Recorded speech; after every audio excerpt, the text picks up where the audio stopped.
With that, ladies and gentlemen, I'm super stoked to be setting the context for our next session, which happens to be indeed very intriguing.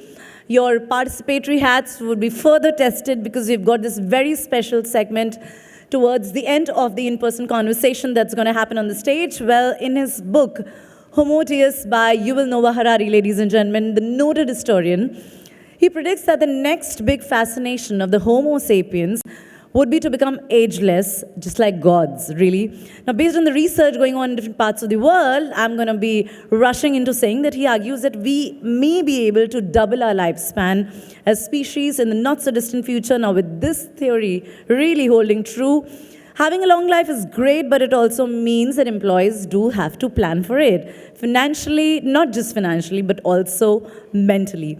Well, to dwell upon how can retiring employees make the rest of their life, the best of the life they have, because there's only one life, the retirement comes as a reality check for many. Well, I'll let the specialist do the talk amongst themselves, between themselves. But right after that, I'm going to don the role of a moderator and tell you what your role is, but let's just, for now, in this masterclass, ladies and gentlemen, I'll talk about how do you really walk with pride and retire with confidence. Wow. Make the rest of your life the best of your life. Allow me to please welcome, ladies and gentlemen. Well, the format, as I said, is very interesting. I'm going to pass on the talking baton to Mrin Agarwal, the founder-director, Finsafe and co-founder of Womantra, member on advisory committee, SEBI, IPEF, who's going to be in conversation with, ladies and gentlemen, Sriram, Iyer, the CEO of HDFC Pension Management Company. Could we please have the two of you walking up onto the stage with a beautiful round of cheer, because this will really also test how vigilant, how observant you are, and what is it that's really sort of brewing in your minds. So feel free and absolutely open about what you'd want to ask. But for now, Mrin and Sriram, I hope you're all set. We're looking forward. Over to you.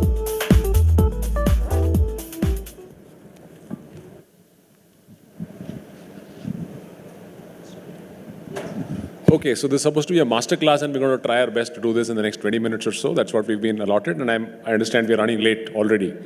So we'll do our best. So Mrin and I, of course, both of us, and it says 15 minutes left, not even 20.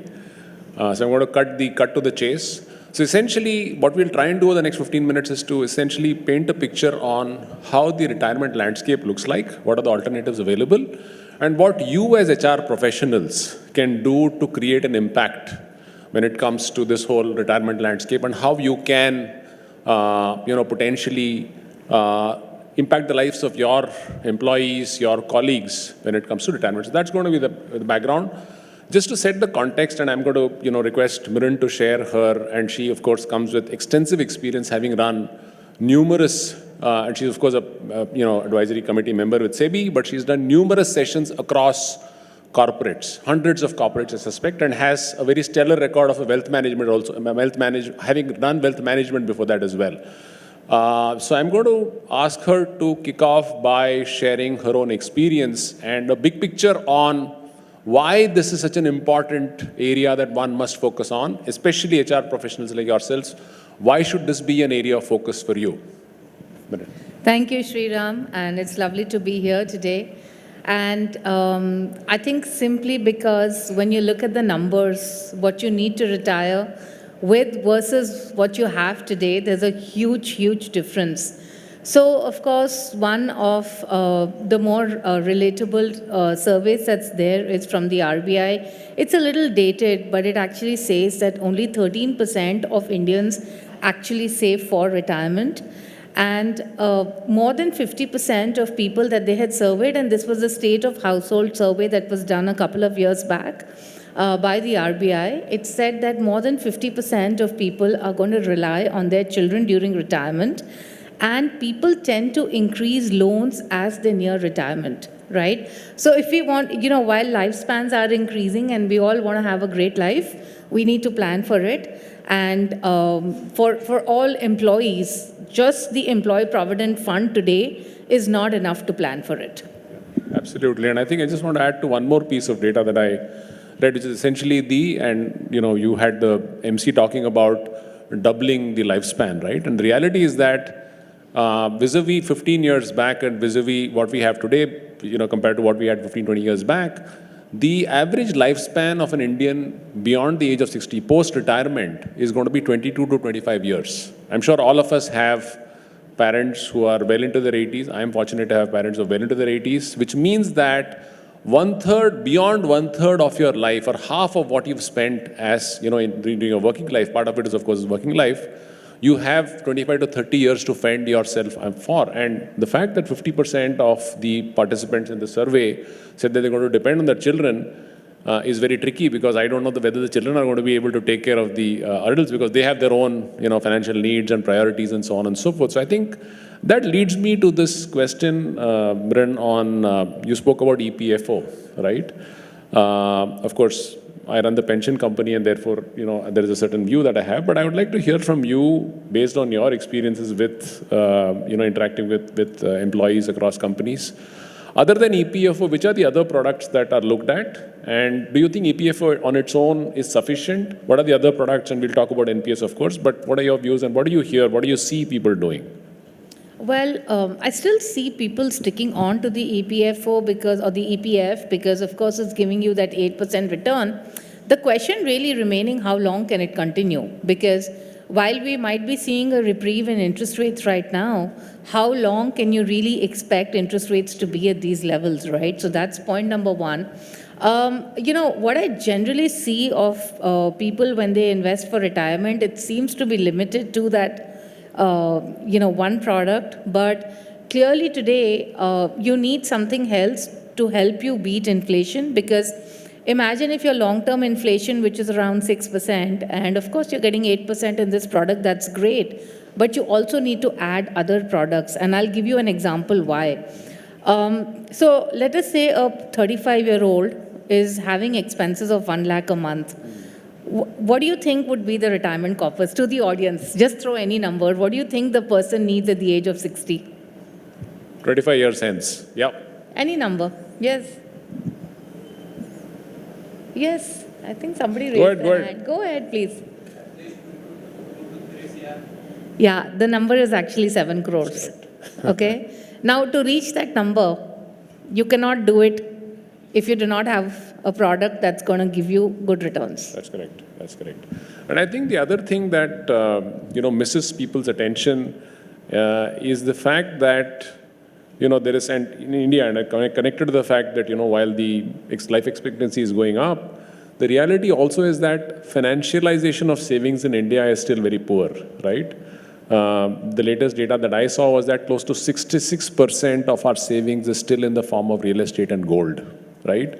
The remaining 35% is in, let's say, financial assets. And within financial assets also, close to 65% is in bank fixed deposits, right? That's not investments. That's just a deposit that you're keeping somewhere, and the rate of interest that we talked about is probably 6-7%. It may be elevated at this point of time, but the reality is that there's also a tax incidence and so on and so forth. So I think which leads me to the next question specifically on NPS, and I would really want to get your views on how a product like NPS, because as HR professionals, that's one area where they will be able to create an impact, right? Because that's one area that is directly in their control, right? Do you see NPS as a product that is potentially something that can be used by people at the, let's say, start of the career or middle of the career to build a corpus? Because the corpus that we spoke about, the 7 crore number that you threw, is really staggering, right? Is that a product that can potentially help meet that need of a large corpus? Yes, absolutely. So I think, more than the number, there's a bigger behavioral aspect to this. So imagine one of the things that we, of course, see is that people tend to start saving for retirement only probably post 45, right? Yeah. So of course you're starting late. But I think, the bigger aspect is that, even if you're starting early, how many instruments can you think of where you're going to remain invested for a 30-year period, right? Today, even if you buy an index fund, okay, tomorrow if there's something else that's doing better, the tendency for most investors is to exit and invest into, what's giving a better near-term performance. Yeah. So, just from the perspective of disciplined investing, having the ability to put money in a low-cost instrument every month, and that low-cost instrument being locked in till the age of 60, I think really, really works for it as a product. And of course, when you look at the returns, I think the returns have been pretty comparable with mutual funds as well. Absolutely. So, I think you're not really losing out on returns, but I think what you're getting is the ability to build a big retirement corpus. Absolutely, Mrin. I think the point that you made on the behavioral aspect, I think is, in my opinion, and having looked at this industry up close for some time now, in fact, when most people say that the biggest disadvantage with NPS is that you can't get out, I say that is the biggest advantage, right? The reason why I say this is that, this whole concept of investment returns and investor returns, right? How many of you have heard of stories where somebody who put in ₹1,00,000 in HDFC equity fund in 1994 or 93 when it launched is sitting on a, let's say some 3 crore rupees today. And that these are all actual data points. These are not numbers that I'm just throwing out of thin air.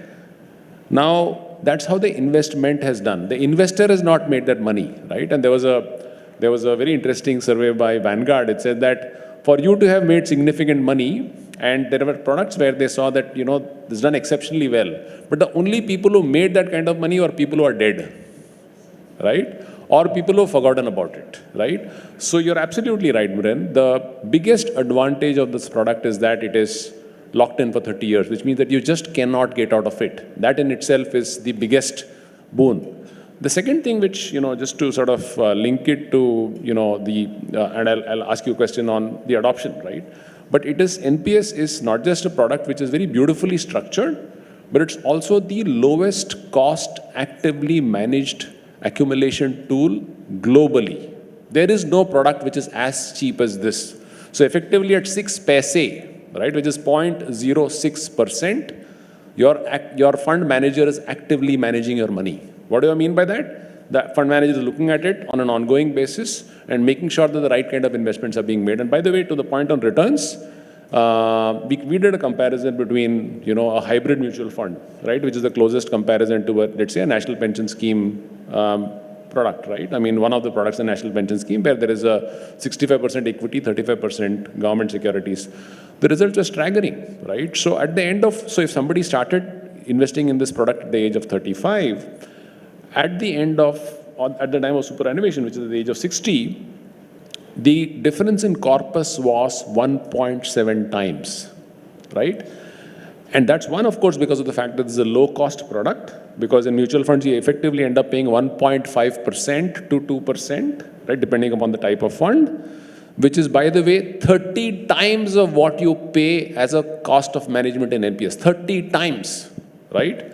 That's point number one. Point number two, the fact that there is this ATCCD2B benefit, which, hopefully most of you will be aware of this, which is 10% of the basic is what you can set aside and invest in NPS, which means that on day one, depending on your tax slab, you made 20 or 30%. With every rupee that you're investing in this, you're saving 20 to 30%, right?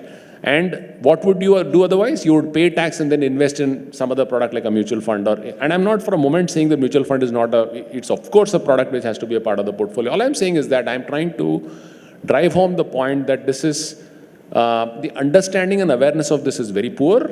And as HR professionals, my request to all of you is to embrace this product. And, the reason why I'm saying this is because, when I look at the statistics, it pains me, right? Out of the total number of subscribers that are there in the industry, Mrin, leave out the government employees because there it is a mandatory deduction.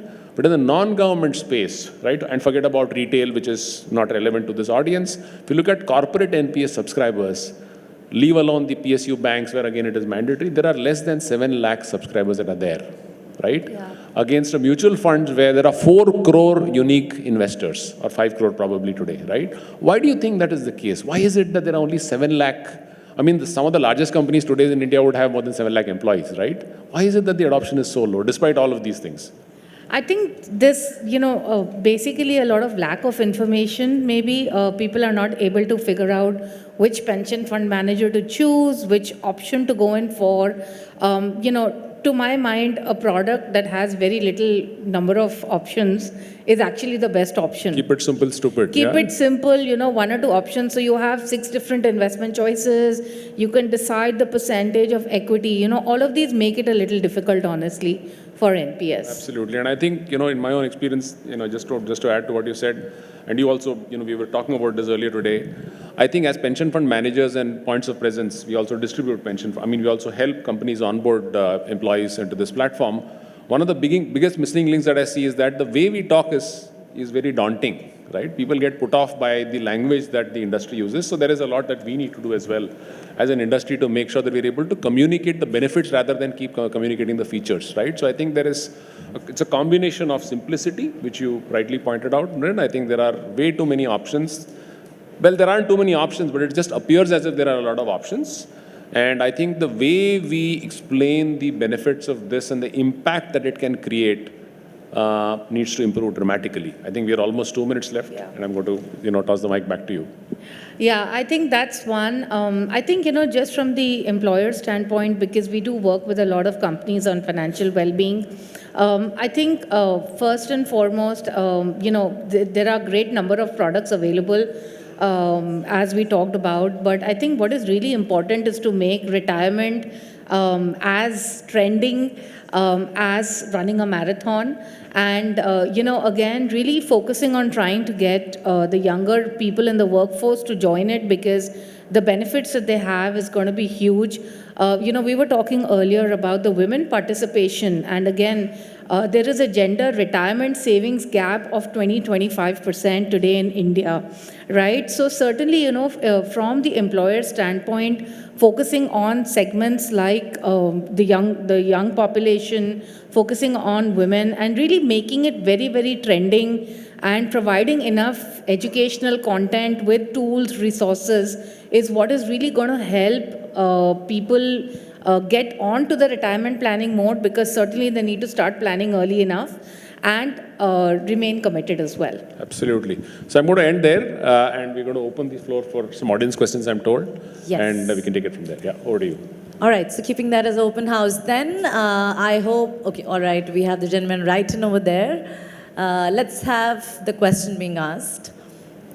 And we'll just dedicate these quick 5 minutes for everything that you could ask. So technically just dedicating like a minute for every question, Sriram and Mrin. So, and let's give a big hand for all the sort of insights that came in terms of the employer and employee perspective both. Please introduce yourself. Let's keep it going.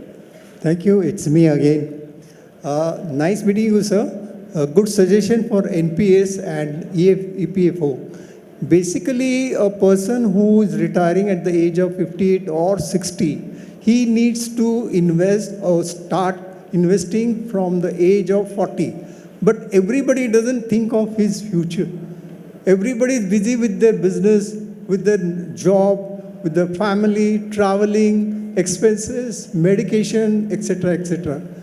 So, person should invest. If a person has got sizable amount of money at hand, sources, he can go for diversified areas. Like you can go for NPS, you can go for EPFO, plus you can go for a mutual fund.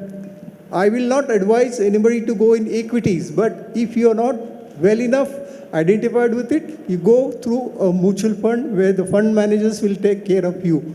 But the best situation is you go for EPFO, EPS, fixed deposits, mutual funds. The combination has to be with the good products. To identify the good products, you have to contact or consult the advisors, financial advisor. Then only you can go in a right direction. So I consider it is in a diversified area. Invest the money. Today I am here to tell you proudly that I have invested my money with the diversified area so that I am very much safe. Tomorrow the market collapses. Tomorrow any eventuality comes in. So you are very safe. Even if the fixed deposit rates are down, no problem. You are saved by many other things. there are government bonds, etc., etc. So you always keep, I would advise to everyone, go for a diversified, keep your eggs in a different baskets. You get a good, handsome return at the age of 60 and you live the life like what you say, retire with confidence. You get a confidence, make the rest of your life the best of your life. Thank you. All right, thank you. Let's have the questions being crisp. Yes, let's go ahead with you very quickly. Hi, my name is Adel Patel. I lead a firm of advocates and chartered accountants. My request to you people is that, for example, the PPF interest rates have fallen to 7.9%, 7.1%. It used to be 12% when I started my practice. You people, you are CEOs, why can't you all lobby with the government saying that at least certain investments which are going to help the citizens of India when they retire, that the yield 7.1% is so low, and that too we'll get after 15 years. Why can't you lobby and make a representation and have this changed? Secondly, these FD rates of the bank were so low. Now, since a week, they've come up, and that is taxable. So this is also wrong. In my opinion, the pension fund should be structured in such a way that the citizen is benefited and the yield does not fall so low. It's fallen really low. Thank you. So I'm going to give it a shot, Mrin. Yeah. So number one, on EPFO, let me tell you, if it's 7.1 today, my guess is that in 5 years from now, it will probably be 4. So let's get used to the fact that fixed income returns will keep coming down, right? There is no, India is a developing economy. The biggest raw material that is required by the industry is money, right? And the cost of the money has to come down.